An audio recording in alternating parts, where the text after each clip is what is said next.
নমস্কাৰ বন্ধু বান্ধৱীসকল, আজি মই আপোনালোকৰ কাৰণে এটা ৰেচিপি লৈ আনিছোঁ। ৰেচিপিটোৰ নাম মটন হাণ্ডি। এয়া মই ল'লোঁ 1 কেজি মটন। এয়া মই ল'লোঁ আধা কেজি পিঁয়াজ স্লাইচকৈ কাটি ল'লোঁ।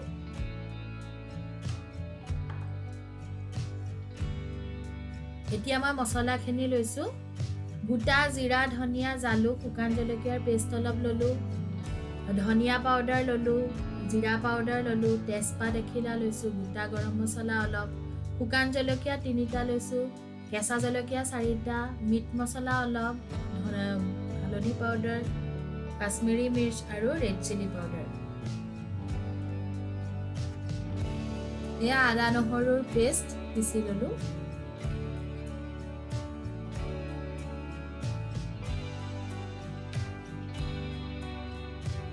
দুটা মিডিয়াম সাইজৰ বিলাহী মই কাটি লৈছোঁ।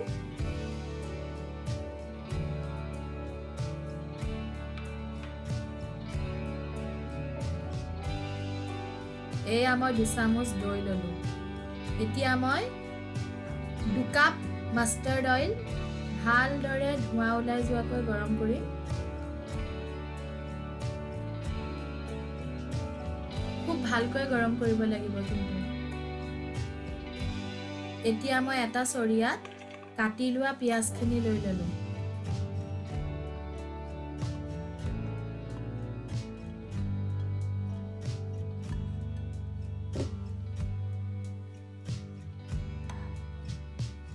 এতিয়া পিঁয়াজখিনিৰ লগত সকলোখিনি মছলা এড কৰিলোঁ। এটা এটাকৈ সকলোখিনি মছলা এড কৰিছোঁ, অকল কেঁচা জলকীয়া কেইটা মই দিয়া নাই।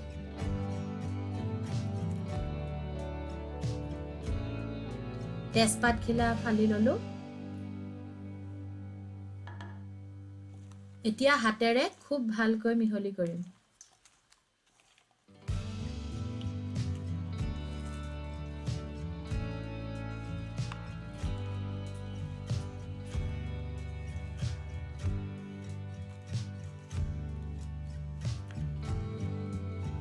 খুব ভালকৈ মিহলি কৰিব লাগিব যাতে মছলাখিনিৰ লগত পিঁয়াজখিনি খুব ভালদৰে মিক্স হয়।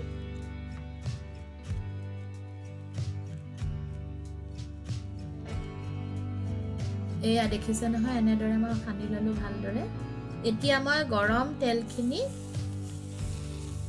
ঢালি দিলোঁ, কিন্তু অলপমান তেল মই ৰাখি দিম, পিছত তেলখিনি প্ৰয়োজন হ'ব আকৌ।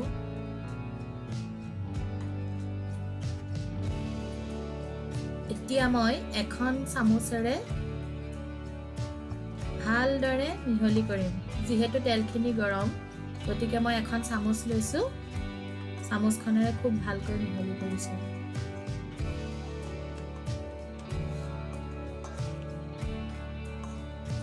এয়া এনেদৰে খুব ভালকৈ মিহলি কৰিব।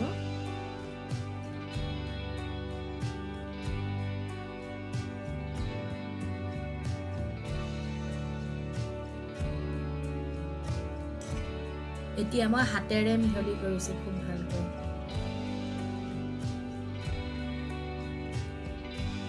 যেনে হ'লেও হাতেৰে মিহলি কৰাৰ সমান হ'বই নোৱাৰে। হাতেৰে মিহলি কৰিলে খুব ভালকৈ মিহলি হয়। এতিয়া এয়া দেখিছে নহয়, মই আদা নহৰুৰ পেষ্টখিনি একেলগে ইয়াতে দি দিছোঁ। এয়া মই দিলোঁ আদা নহৰুৰ পেষ্ট, আকৌ সানিছোঁ খুব ভালদৰে।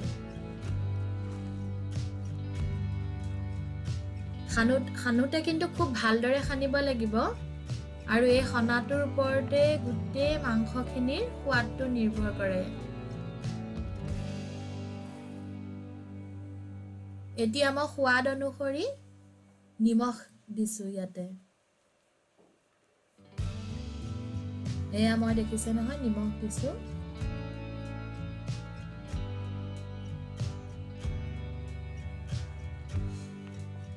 নিমখখিনি দি পেলাই আকৌ খুব ভালদৰে সানিছোঁ।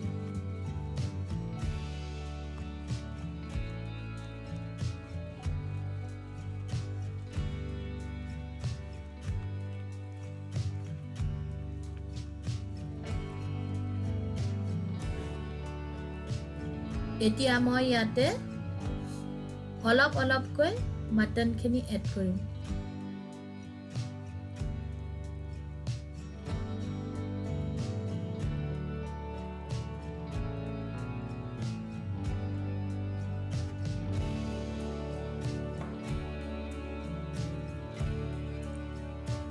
এয়া মাটনখিনি দিয়াৰ পিছত মই আকৌ খুব ভালদৰে সানিম এতিয়া।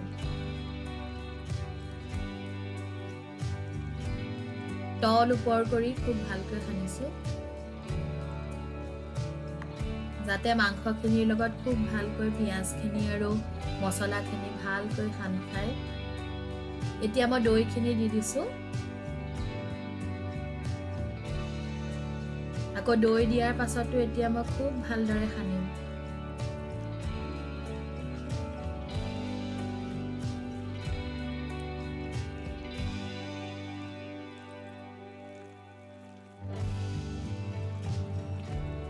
এয়া দেখিছে নহয়, গোটেইখিনি বস্তু খুব ভালদৰে মিক্স হৈছে, আটাইখিনি বস্তু খুব ভালদৰে লাগিছে।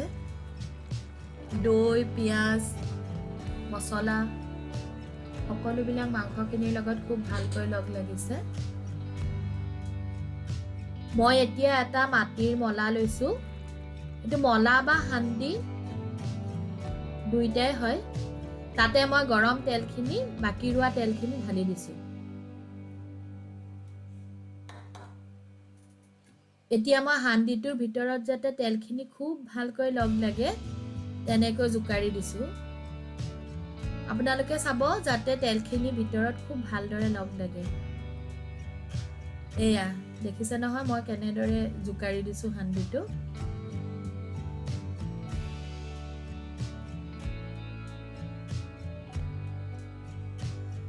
এয়া ঘূৰাই ঘূৰাই ভালদৰে তেলখিনি ভিতৰত লগ লগাকৈ মই ঘূৰাই আছোঁ। এতিয়া মই মাংসখিনি হাণ্ডিটোৰ ভিতৰত দি দিছোঁ অলপ অলপকৈ।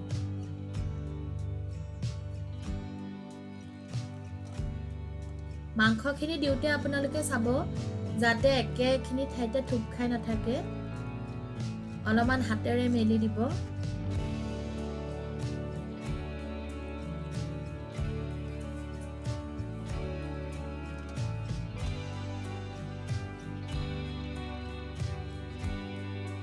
এয়া মই মাটনখিনি দি আছোঁ, এনেদৰে হাতেৰে ভালদৰে মিলাই দিছোঁ।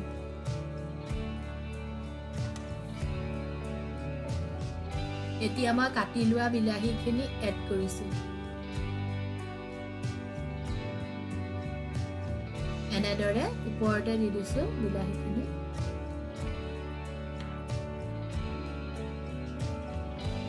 আৰু কেঁচা জলকীয়া কেইটাও ফালি ফালি ওপৰত দি দিছোঁ। কেঁচা জলকীয়া মই 4টা দিছোঁ। আপোনালোকে যদি জ্বলা কোনোবাই বেছি খায় তেতিয়া বেছিকৈও জ্বলা দিব পাৰে। এনেদৰে ফালি ফালি ওপৰতে কেঁচা জলকীয়া কেইটা দি দিলোঁ।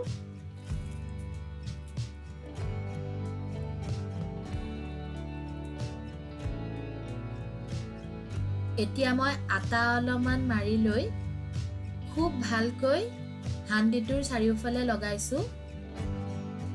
এনেদৰে দেখিছে নহয়, মই ভালদৰে টিপি টিপি হাণ্ডিটোৰ চাৰিওফালে আটাখিনি লগাই লৈছোঁ, যাতে হাণ্ডিটোৰ ওপৰত মই যিখন সাফৰ দিম, ঢাকন দিম, সেই ঢাকনখন যাতে খুব ভালদৰে এয়াৰ টাইট হৈ লাগি থাকে, যাতে ভিতৰৰ ভাপটো একেবাৰে বাহিৰলৈ ওলাই আহিব নোৱাৰে, তেনেকুৱাকৈ আটাখিনি লগাইছোঁ। এয়া এনেদৰে আপোনালোকেও আঙুলিৰে টিপি টিপি আটাখিনি লগাই ল'ব।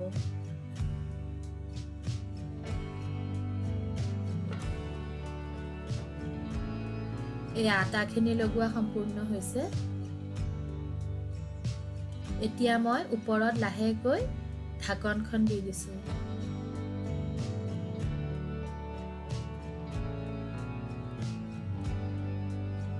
এতিয়া ঢাকনখন আৰু হাণ্ডিটোৰ মাজত যাতে অলপমানো ফাঁক নাথাকে তেনেকৈ আটাখিনি লগাইছোঁ, যাতে সম্পূৰ্ণ এয়াৰ টাইট হয়। ভিতৰৰ ভাপটো যাতে বাহিৰলৈ একেবাৰে ওলাই আহিব নোৱাৰে তেনেকৈ এনেকৈ আঙুলিৰে টিপি টিপি আটাখিনি দি ভালদৰে ফাকবিলাক বন্ধ কৰি দিলোঁ। এতিয়া মই গেছটো জ্বলাইছোঁ, একেবাৰে ল' ফ্লেম কৰি দিম। এতিয়া লাহেকৈ হাণ্ডিটো মই গেছত বহাই দিছোঁ। এয়া দেখিছে নহয়, ভালদৰে গেছত হাণ্ডিটো উঠাই দিলোঁ। সম্পূৰ্ণ 1 ঘণ্টাৰ পাছত মই আটাখিনি যেতিয়া শুকাই গ'ল তেতিয়া মই লাহেকৈ এখন চুৰিৰে আটাখিনি আঁতৰাই দিছোঁ। আৰু মাংসখিনিৰ স্মেলটো খুব ধুনীয়া ওলাইছে। মোৰ যে পাই খাওঁ খাওঁই লাগিছে একেবাৰে। এয়া এনেদৰে আপোনালোকে শুকাই যোৱা আটাখিনি আঁতৰাই দিব।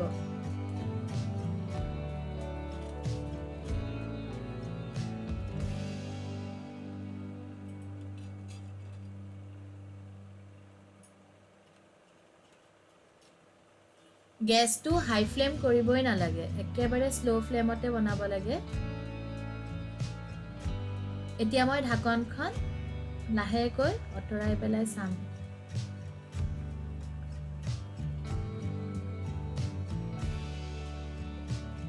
ল' ফ্লেমত যিমানেই খাদ্য বনোৱা হয় সিমানেই খাবলৈ বহুত বেছি সোৱাদ হয়। আৰু এইটো ডিছৰ ৰহস্যটোৱে হ'ল যে স্ল' কুকিং। গেছ মই হাই ফ্লেম কৰাই নাই, একেবাৰে ল' ফ্লেম কৰি বনাই আছোঁ। আৰু এনেও খোৱা বস্তুবিলাক চাবচোন, যিমানেই ল' ফ্লেমত বনোৱা যায় আৰু স্ল' কুকিং কৰা হয় সিমানেই খাবলৈ সোৱাদ হয়। এতিয়া মই হেতাখনেৰে খুব ভালকৈ লৰাই দিছোঁ। এয়া এনেদৰে লৰাই দিব। মাংসখিনি খুব ভালকৈ উতলি আছে আৰু গোন্ধটো খুব ধুনীয়া ওলাইছে। মই মাংসত একেবাৰে পানী এড কৰাই নাই, এইখিনি মাংসৰ পৰা ওলোৱা পানী আৰু পিঁয়াজৰ ৰস। মই এতিয়া মাংসৰ টুকুৰা এটা লৈ পেলাই চাম যে মাংসখিনি সিজিছেনে নাই। এয়া মই এনেদৰে হেতাৰে ভাঙি চাইছোঁ, কিন্তু মাংসখিনি সিজিবলৈ এতিয়াও বাকী আছে, কিন্তু 80% হৈ গৈছে সিজা। ভালদৰে হেতাৰে ভাঙিলে যেতিয়া এৰাই আহিব তেতিয়াহে ভাল লাগে, নহয় জানো? এতিয়া মই এনেকৈ আকৌ হাফ এন আৱাৰ ৰাখি দিম। আৰু হাফ এন আৱাৰ ৰাখিলে সম্পূৰ্ণ সিজিব যেন লাগিছে মাংসখিনি। এতিয়া মই আটাৰ আকৌ মুখনিটো নামাৰো, এনেদৰে ঢাকনিখনে দিয়ে ওপৰতে ঢাকনখন লাহেকৈ দি দিছোঁ। এতিয়া আৰু আটাখিনি নলগালেও হ'ব। এনেদৰে মই আকৌ আধা ঘণ্টা সময় ৰাখি দিম। এতিয়া আধা ঘণ্টা সম্পূৰ্ণ হোৱাৰ পাছত আকৌ ঢাকনিখন আঁতৰাই পেলাই মই চাইছোঁ।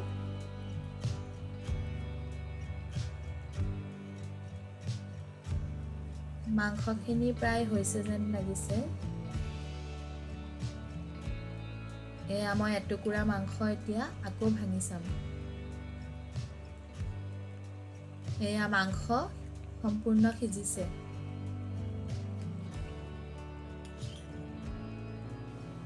মাংসখিনি খাব পৰা হৈ গৈছে। আৰু আপোনালোকে মোৰ ৰেচিপিটো কেনেকুৱা পালে কমেণ্টত জনালে মই নিশ্চয় ভাল পাম। আৰু আপোনালোকে মোৰ ভিডিঅ'টো লাইক কৰিব, শ্বেয়াৰ কৰিব আৰু মোৰ চেনেলটো ছাবস্ক্ৰাইব কৰি দিব। আৰু কিবা যদি কুৱেশ্যনো সুধিব লগা থাকে মোক সুধিব পাৰে।